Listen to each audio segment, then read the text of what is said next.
Within a sheet metal component, there are two options that are added to the extruded cut. The first being link to thickness, and this allows you to link the depth of the cut directly to the thickness of the sheet metal component.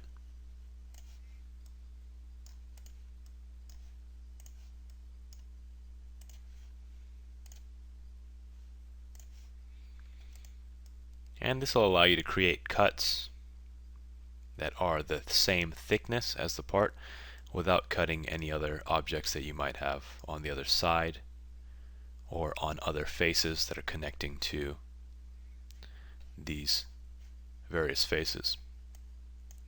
The next option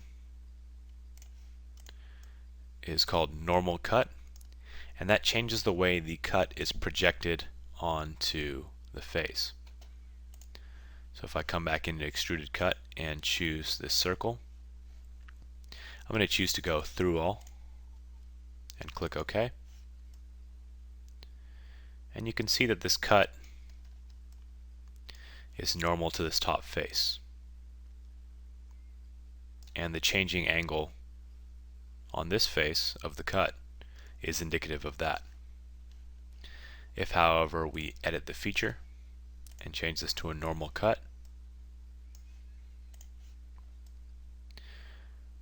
the projected geometry of that cut will remain the same, but now this cut is normal to this face.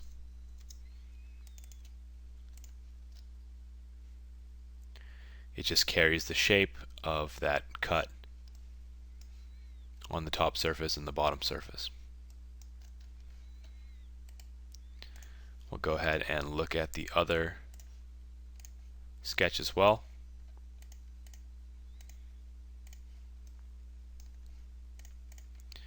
First, the normal option, unchecked.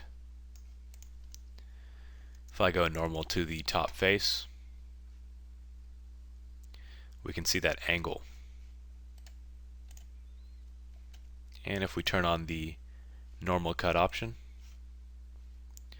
we'll see the same shape on the outline, except now this is normal to this face instead of that bottom face.